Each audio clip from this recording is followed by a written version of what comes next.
meet my bride. Let's go for a ride in my newfangled automobile. Just where we will go, nobody knows, but it's sure a great way to feel. Behind the wheel of the Speed Meter Steel, it's my newfangled automobile. Hello and welcome to Vintage Car History. I'm Wild Bill. One of the effects of COVID was an explosion in online shopping. People began to do their everyday shopping from their computer or phone on a massive scale. Groceries, clothes, games, electronics, tools, toiletries, all kinds of products were pulled from warehouse shelves and loaded into various vans and trucks. These delivery vehicles with labels like Amazon, UPS, and such invaded neighborhoods like locusts, leaving behind their parcels at the front doors of humanity. Cars were also being bought online, being delivered with various car carriers. But this sort of commerce is not a new thing. Before World War I, there was no internet, but there were many catalogs, newspapers, and magazines from which people could shop from the convenience of their own kitchen table. And yes, you could buy a car from a catalog. Who made that happen? Well, allow me to introduce to you a certain Mr. Charles Metz. Charles Herman Metz was a native of Utica, New York, being born in 1863. His father was a carpenter, and young Charlie apprenticed with his dad. Yet he had quite the mechanical knack and soon found himself tinkering with whatever was handy. And at the time, bicycles were all the rage. Penny farthing bikes were very popular, and he began to make bike accessories in his father's shop. By age 16, he had distinguished himself as an excellent designer and landed a job with Union Cycle out in Massachusetts as an engineer. At the same time, he got into bike racing, and racing those penny farthing machines was a rather dangerous thing to do. Making bicycles safer was important to Charles, and he began to invent devices, new components, and accessories to make them lighter, faster, and safer to operate. Before he was 30 years old, he held over 20 patents, having figured out how to make safety bikes even lighter and safer. He abandoned the old high-wheel penny farthings and focused on his energy on the modern safety bike. And in 1893, founded his own company in Waltham, Massachusetts, to build what he rather correctly believed to be the fastest, safest, and the best bicycle anywhere. His new concern, the Waltham Manufacturing Company, would make his ultimate safety bike, and it was. The Orient bicycle was a smash hit. First hitting the streets in 1893, the Orient was the lightest bike on the road. The whole thing only weighed 20 pounds. Yet it could handle the punishment of the road and, being so light, was an instant hit on the racetrack. Metz then hired a famous bike racer to race for him, Albert Champion. Quite the appropriate name, kind of like that Royal Navy captain, Manly Powers. And Champion raced the Orient bicycle all over Europe and the US, winning or placing in race after race. A bit of a sidebar. Albert Champion was also an inventor and had come up with a new type of spark plug. He had created his own company on the side, the Champion Spark Plug Company. This caught the attention of Billy Durant, and Champion was bought out of his own company in 1908. And since his initials were AC, the newly acquired company was called AC, which under General Motors' flag would eventually become the AC Delco we all know and some love today. Back to Metz.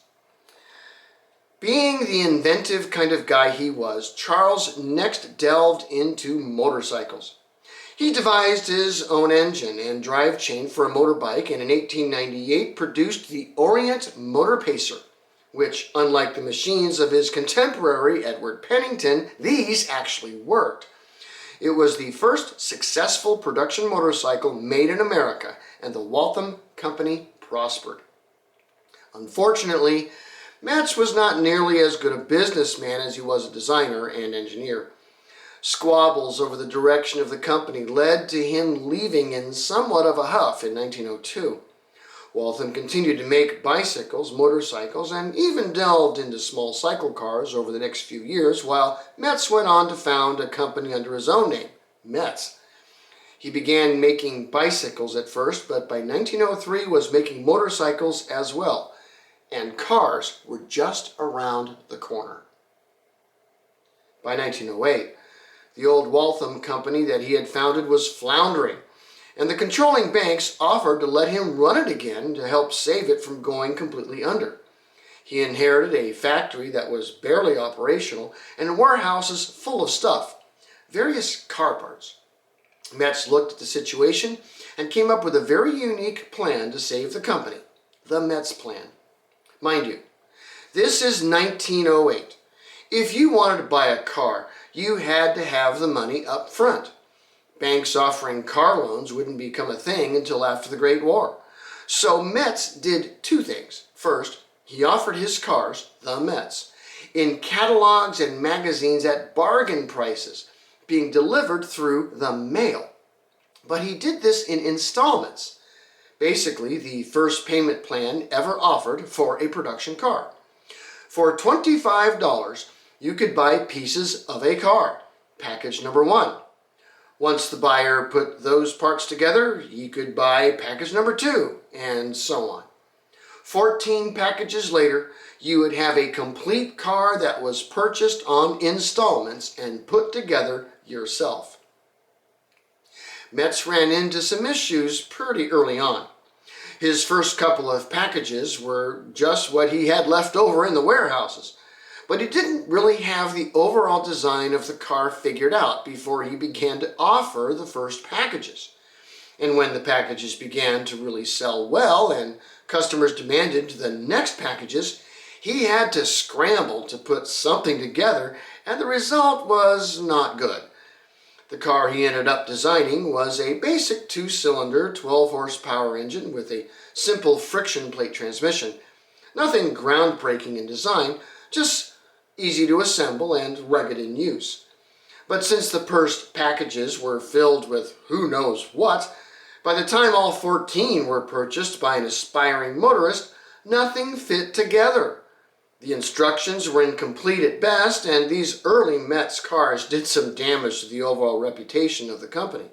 Despite this, some 6,000 of these Metz Plan cars were sold by 1911. A new Metz car was unveiled in 1912. The Model 22 was a direct competitor to the Model T. Four-cylinder engine of 22 horsepower and still using the friction plate transmission. This transmission, not much more than two wheels covered with sandpaper, was very easy to build, and the whole car was very light, less than 1,000 pounds. It was this lightness that, in 1913, won him the Glidden Trophy for reliability in the last year of the Glidden Tour's existence. The Metz 22, when released, was a full $30 cheaper than the Model T, and for the moment, the future looked good for Metz. Unfortunately for Charles, Henry Ford got his moving assembly line up and running, and by 1915, had pushed out just about any other low-cost car just by being able to outprice them. Metz would linger on for a few years, but by 1922 were forever out of business. Metz is not well known anymore today, yet it was this man that made the first cars available on payments through a catalog, something that today we take for granted. Let's just all be happy that when we finance a car today, we don't have to put the thing together ourselves. Thanks for watching Vintage Car History, and we'll see you next week. Peace.